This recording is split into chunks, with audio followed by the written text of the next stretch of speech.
Om Swastiastu. Baik, sini saya akan presentasikan tentang penanganan anak babi pada baru lahir dari persiapan sampai dengan setelah kelahiran.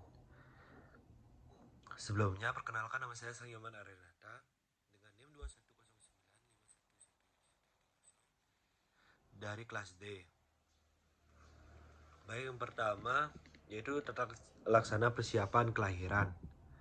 Proses melahirkan anak babi adalah tentang mempersiapkan indukan dan anakannya. Dalam proses melahirkan anak babi ada beberapa hal yang harus dipersiapkan sebelum menjelang kelahiran dari anak babi tersebut. Pada induk babi memiliki masa kebuntingan yaitu kurang lebih 114 hari atau 3 bulan, 3 minggu dan 3 hari. Biasanya pada induk babi sebelum melahirkan memunculkan ciri-ciri yaitu gelisah. Menjelang proses melahirkan, biasanya indukan babi akan dipisahkan dan dipindahkan ke kandang yang akan dijadikan tempat melahirkan pada babi. Ada pun beberapa hal yang perlu kita persiapkan untuk kelahiran babi, yaitu yang pertama kandang. Kandang harus cukup besar dan ideal agar babi bisa bergerak secara luasa dan merasa nyaman. Kandang juga harus aman, bersih dan kering karena itu akan membantu persalinan. Yang kedua ada makanan dan air. Selama masa kebuntingan, indukan babi harus mencukupi kebutuhan energi dari makanannya. Jangan lupa juga untuk memberikan air sebagai kebutuhan mineral dalam tubuhnya. Yang ketiga ada vitamin.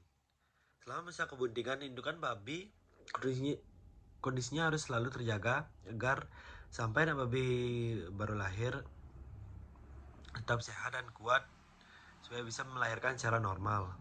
Maka dari itu diperlukan asupan vitamin yang rutin untuk indukan babinya. Dan yang terakhir ada lampu pijar dan lampu penghangat. Lampu ini merupakan salah satu hal yang perlu dipersiapkan menjelang kelahiran anak babi. Lampu ini berfungsi sebagai penghangat ketika babi berlahir.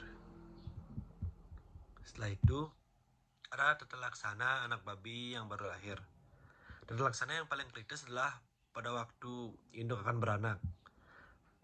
Pada waktu beranak, induk dapat berbaring membentangkan tubuh dan menendang ke belakang dengan kaki ke atas atau dapat berguling-guling ke sisi lain. Biasanya anak babi dilahirkan dengan jarak waktu kurang dari 1 menit hingga 20 menit. Beberapa induk, terutama babi yang baru beranak pertama kali, cenderung makan anaknya atau kanibalisme selama atau segera setelah beranak. Apabila diganggu dengan anak babi yang sedang menjerit atau diganggu dengan suara lain, induk babi segera menyentak anak babi yang baru lahir. Pada kondisi demikian, anak babi harus dijauhkan dari induk dan dikembalikan ke induknya setelah induk mengembangkan naluri keibuannya. Kebersihan kandang pun harus tetap jaga tetap bersih dan kering setelah beranak. Kandang beranak yang selalu kering dapat menolong untuk mencegah anak babi mencret dan menjaga agar bagian hamil tidak tertutup oleh makanan yang berair yang menyebabkan air susu induk babi yang baru beranak menjadi hilang. Nah, setelah itu ada setelah anak babi lahir. Setelah anak babi dilahirkan, lepaskan lapisan tipis yang membungkus tubuhnya dengan sehelai kain kering. Dengan demikian, anak babi menjadi kering dan mencegahnya dari kedinginan. Lepaskan sesegera mungkin setiap cairan yang mengganggu lubang hidung dan mulut. Apabila anak babi tidak dapat bernapas secara bebas, pegang kedua kaki belakang dengan kepala ke bawah dan ayunkan perlahan untuk mempercepat pelepasan cairan dari lubang hidung. Juga dengan mengurut pelan-pelan bagian dadanya dan menghisap keluar cairan dari lubang hidung dapat merangsang pernapasan.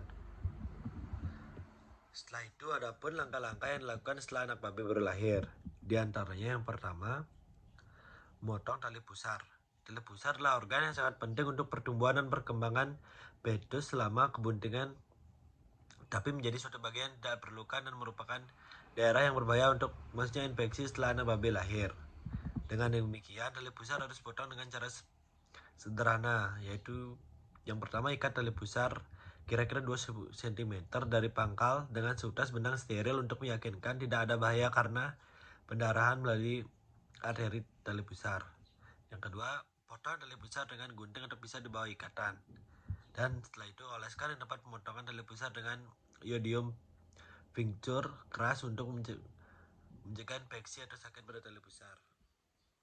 Yang kedua, motong gigi. Anak babi lahir dengan 4 pasang gigi atau 8 gigi tajam dan 2 pasang Pada tiap rahang disebut gigi hitam, gigi jarum, atau gigi serigala. Alasan mengapa dilakukan pemotongan gigi adalah yang pertama, gigi sangat efektif untuk menyebabkan luka pada ambing induk dan mengakibatkan induk menolak untuk menyusui anak-anaknya. Dan yang kedua, apabila anak babi berkelahi atau merebut satu puting susu atau bermain sesamanya, gigi dapat menyebabkan luka pada muka di mana luka tersebut dapat merupakan jalan masuknya penyakit yang disebabkan oleh mikroorganisme. Pemotongan gigi biasanya dilakukan oleh satu orang dan dengan cara yaitu pertama, pegang kuat anak babi dengan satu tangan di mana 3 jari menahan rahang dan ibu jari menekan dari belakang leher dengan arahan berlawanan.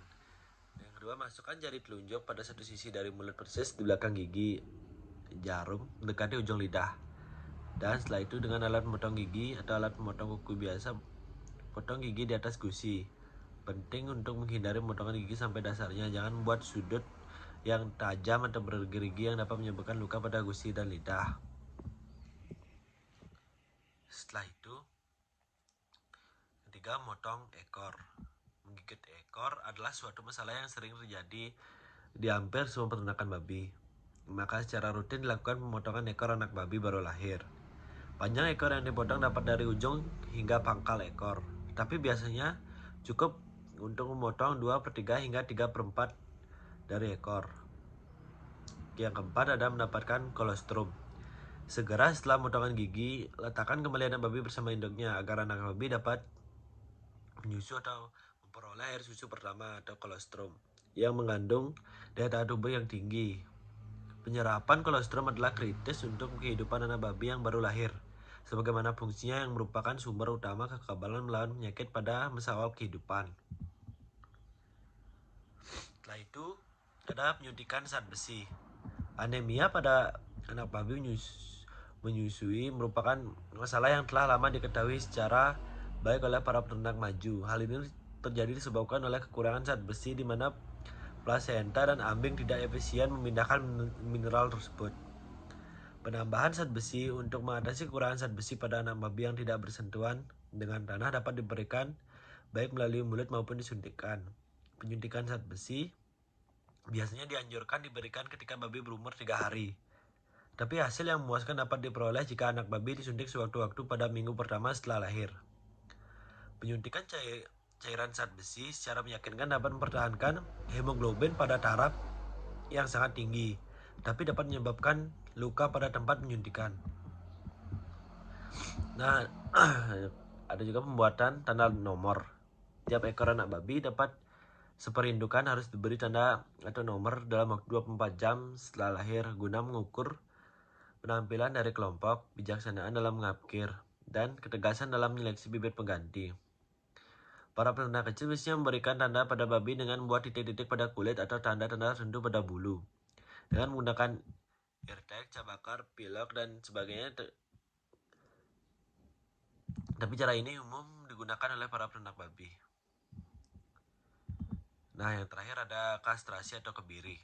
Kastrasi adalah suatu pengambilan bagian kelamin utama dari pejantan dan yang terbaik dilakukan pada waktu anak babi berumur 2 minggu.